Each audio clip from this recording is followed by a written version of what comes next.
Hello friends, कैसे हैं आप सब। आई होप आप लोग स्वस्थ होंगे, अपनी तैयारी में व्यस्त होंगे। आज हम डिस्कशन करेंगे एनसीएफ 2005 राष्ट्रीय पाठ्यचर्या रूपरेखा 2005 है, नेशनल कैरिकुलम फ्रेमवर्क। एनसीएफ 2005 के अध्यक्ष कौन है? प्रोफेसर यशपाल। ठीक है, प्रोफेसर यशपाल है और इसके निदेशक कौन है? डॉक्टर कृष्ण कुमार। एनसीएफ 2005 की उत्पत्ति रविंद्रनाथ टैगोर के निबंध सभ्यता व प्रगति से हुई है। ठीक है, रविंद्रनाथ टैगोर का जो निबंध सभ्यता व प्रगति है, इससे इसकी उत्पत्ति हुई है एनसीएफ 2005 की। एनसीएफ 2005 का अनुवाद संविधान की 8वीं अनुसूची में दी गई सभी भाषाओं में किया गया है। ठीक है, जो अनुवाद किया गया है ये संविधान की 8वीं अनुसूची में जितनी भी भाषाएं दी गई हैं सभी भाषाओं में किया गया है। एनसीएफ 2005 का मुख्य उद्देश्य है बच्चों का सर्वांगीण विकास करना तथा उन्हें स्कूली शिक्षा को, जो बच्चे की स्कूली शिक्षा है उसको बाहरी शिक्षा से जोड़ना।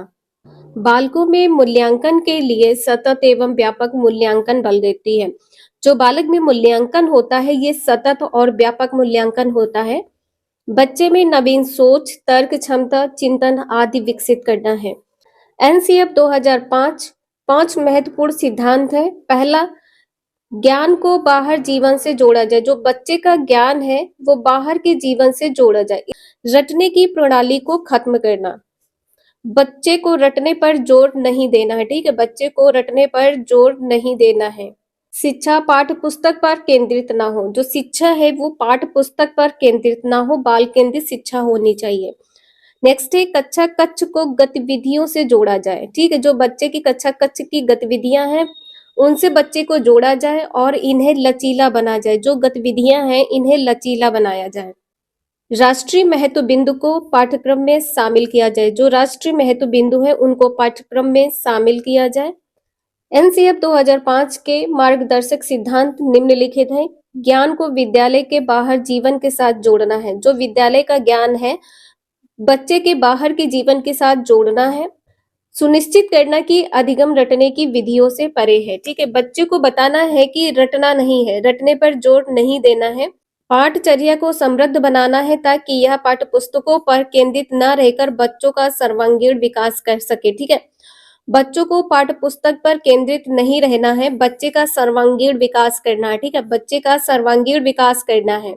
परीक्षाओं को अधिक लचीला बनाया जाए। जो परीक्षाएं होती हैं इन्हें अधिक लचीला बनाया जाए और कक्षा कक्ष के जीवन के साथ समेकित करना।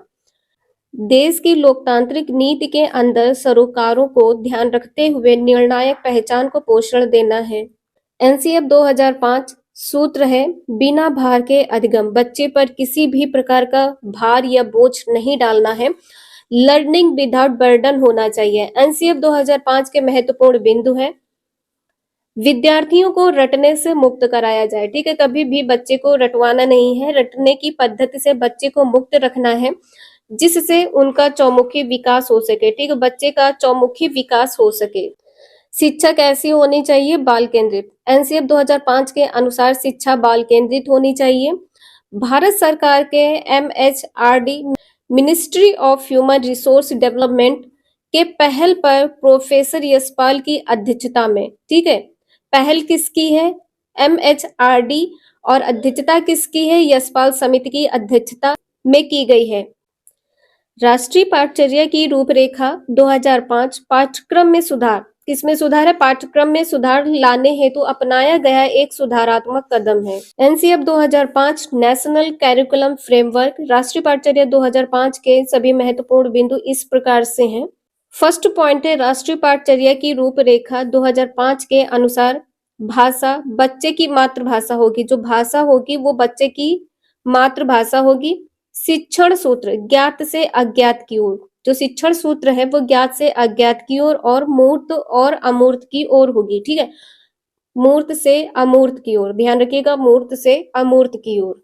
तनाव मुक्त शिक्षा का वातावरण देकर शिक्षा देनी चाहिए। ठीक है, जो वातावरण होना चाहिए वो कैसा होना चाहिए? तनाव मुक्त होना चाहिए।